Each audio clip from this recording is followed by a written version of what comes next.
Friend, শুভ রথযাত্রা সবাইকে। সেদিন আমি রেডি হয়ে গেছিলাম রথ দেখতে যাব বলে। তো আমি বেসিক্যালি রাতের বেলা রথ দেখতে যাব, তো সেই কারণে আমি রেডি হয়ে বাড়ি থেকে বেরিয়েছিলাম। তখন বাজে প্রায় 8টা। তো আমি জেনারেলি বাড়ি থেকে বেরিয়ে হাঁটতে হাঁটতে আমাদের রিক্সা স্ট্যান্ড পর্যন্ত এসে যখন রিক্সা দেখলাম রয়েছে, তখন একটু মনটা খুশি খুশি হয়ে গেল। তো রিক্সা করে এসে আমি পৌঁছালাম তখন স্টেশন, এবং স্টেশনে এখান থেকে টিকিট কেটে আমি স্টেশনের দিকে এগোচ্ছিলাম। এবং তখন একটা ট্রেন অ্যানাউন্স করলো, কিন্তু সেটা এত ভিড় ছিল যে আমি উঠতে পারিনি। এবং তারপরে আমার ওপর এনো ফোন আবার হ্যাং হয়ে গেল, স্টোরেজ ভীষণ সমস্যা হচ্ছে, তাই মধ্যখানে ক্লিপগুলো আর শ্যুট করতে পারিনি। তো আলটিমেটলি আবার শ্যুট শুরু হলো। দক্ষিণেশ্বর ব্রিজ আমরা ক্রস করছিলাম। দেখো দক্ষিণেশ্বরের যে মন্দির, তার চূড়াটা তোমাদের আমি দেখালাম। তারপরে আসলাম স্কাই ওয়াকারে। ভালোই আসছিলাম, কিন্তু আস্তে আস্তে আমরা ফেসে গেলাম একটা বিশাল বড় জ্যামে। মানে জ্যাম মানে আমরা দেখতে পাচ্ছিলাম যে কত দূর পর্যন্ত গাড়ি দাঁড়িয়ে আছে। তো এদিক ওদিক কাটিয়ে তবু একটু একটু করে এগোচ্ছিলাম, কিন্তু প্রচুর প্রচুর প্রচুর জ্যাম ছিল। তো জেনারেলি আমরা এই রাস্তা দিয়ে আসি না, কিন্তু যেহেতু রথ দেখবো, তো সেই কারণেই আমরা এই ডানলপ হয়ে বেরিয়েছিলাম। তো আলটিমেটলি আমরা এসে পৌঁছালাম। ওই দেখো বন্ধুরা, দূরে 3টে রথ দেখা যাচ্ছে।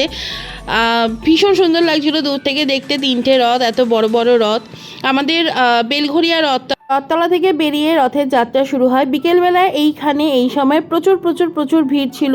অনেকে লাইভ করেছে, তোমরা হয়তো দেখেছো, কিন্তু আমি আর পিয়ুষ দুজনেই এত ভিড়ভাড়টা পছন্দ করি না। তো আমরা প্ল্যান করেছিলাম যে আমরা রাতে ফেরার সময় দেখব।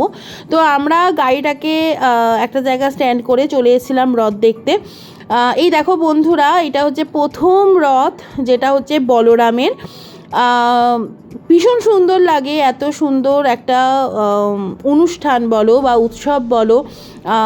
আমার নলেজ অনুযায়ী এটা মেবি হয়তো 2-3 বছর ধরে স্টার্ট হয়েছে, যে এরমভাবে রথতলায় রথ শুরু হয় বানানো, এবং সেখান থেকে সেটাকে এরমভাবে সুন্দর করে সাজিয়ে এত সব মানুষজনের সমাগম হয়, এবং রথতলায় একটা মেলাও হয়, যেটা এখনও কন্টিনিউ। এটা হচ্ছে সুভদ্রার রথ। সুভদ্রার মুখটা আমরা একটু দেখতে পেয়েছিলাম, এবং সঙ্গে সঙ্গেই পর্দা দিয়ে দেয়। তখন বাজে প্রায় রাত্রির 12টা। আর শুধুমাত্র আমরা নই বন্ধুরা, আরও অনেকে এসছিল, অনেক মানুষজন এসছিল, যারা আমাদের মতনই রথ দেখতে পছন্দ করে, কিন্তু ভিড়ভাড়টা ছাড়া। তো এটা হচ্ছে সুভদ্রার রথ। আর এরপরে হচ্ছে শ্রী জগন্নাথ দেবের রথ।